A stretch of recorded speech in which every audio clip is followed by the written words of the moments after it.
Assalamualaikum warahmatullahi wabarakatuh. Perkenalkan, nama saya Muhammad Farel Arisandi dengan NIM 2022 1011 0311 508. Pada kesempatan kali ini saya akan menjelaskan sedikit tentang kehidupan bernegara di Indonesia yang menerapkan ajaran hukum Islam. Kenapa kita berpikir apakah Indonesia menerapkan hukum Islam? Sebagian orang mungkin langsung menjawab tidak, karena Indonesia bukan negara Islam. Namun benarkah demikian? Faktanya Indonesia memang bukan negara yang menjadikan syariat Islam sebagai dasar negara. Tetapi banyak prinsip hukum Islam yang telah menjadi bagian dari sistem ketatanegaraan dan hukum nasional. Nilai-nilai seperti keadilan, musyawarah, amanah, persamaan di hadapan hukum, hingga perlindungan hak masyarakat merupakan ajaran Islam yang juga hidup dalam sistem hukum Indonesia. Lalu bagaimana sebenarnya kehidupan bernegara di Indonesia yang menerapkan ajaran hukum Islam? Yang pertama, kita harus memahami bahwa Indonesia adalah negara hukum sebagaimana ditegaskan dalam pasal 1 ayat 3 Undang-Undang Dasar Negara Republik Indonesia tahun 1945. Artinya, seluruh penyelenggaraan negara harus berdasarkan hukum, bukan berdasarkan kekuasaan semata. Dalam Islam, konsep tersebut juga dikenal melalui prinsip supremasi hukum, yaitu setiap orang, termasuk pemimpin, wajib tunduk pada aturan Allah dan prinsip keadilan. Tidak ada seorang pun yang kebal hukum. Nabi Muhammad SAW sendiri mengajarkan bahwa hukum harus ditegakkan tanpa membedakan status sosial maupun kedudukan seseorang. Prinsip yang kedua adalah keadilan. Keadilan merupakan tujuan utama hukum Islam. Al-Quran memerintahkan setiap pemimpin untuk berlaku adil kepada seluruh masyarakat. Nilai tersebut juga tercermin dalam Pancasila, khususnya sila kelima, yaitu keadilan sosial bagi seluruh rakyat Indonesia. Dalam praktiknya, pemerintah berkewajiban memberikan pelayanan publik secara merata, melindungi hak masyarakat, serta menjamin setiap warga negara memperoleh perlakuan yang sama di depan hukum.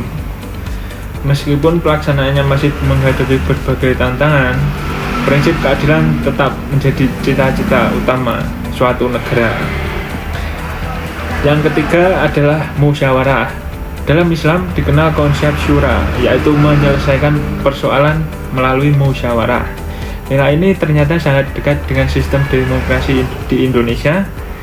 Kita dapat melihat penerapannya dalam proses pembentukan undang-undang oleh DPR bersama Presiden, pelaksanaan pemilihan umum, rapat-rapat pemerintahan, hingga musyawarah di tingkat desa. Artinya, meskipun mekanisme berbeda dengan masa pemerintahan Islam klasik, semangat musyawarah tetap menjadi bagian penting dalam kehidupan ketatanegaraan di Indonesia. Selanjutnya ada yang keempat, amanah dalam kepemimpinan.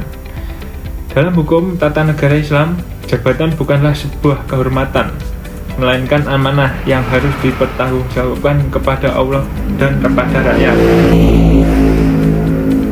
Karena itu, seseorang memimpin dituntut memiliki integritas, jujur, bertanggung jawab, serta mengutamakan kepentingan masyarakat di atas kepentingan pribadi maupun kelompok. Prinsip tersebut juga sejalan dengan konsep good governance atau tata kelola pemerintahan yang baik, yang menekankan transparansi, akuntabilitas, serta bebas dari praktik korupsi. Selain itu, Indonesia juga menerapkan beberapa aspek hukum Islam secara langsung dalam sistem hukumnya.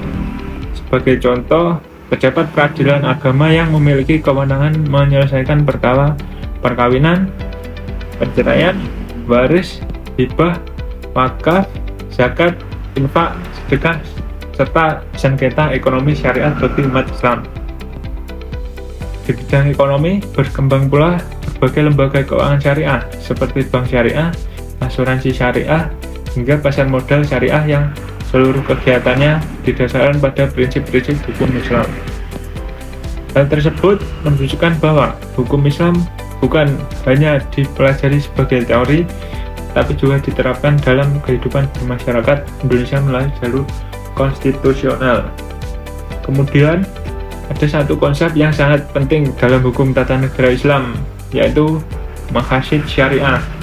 Maqasid syariah merupakan tujuan utama ditetapkannya hukum Islam, yaitu menjaga agama, menjaga jiwa, menjaga akal, menjaga keturunan, dan menjaga harta.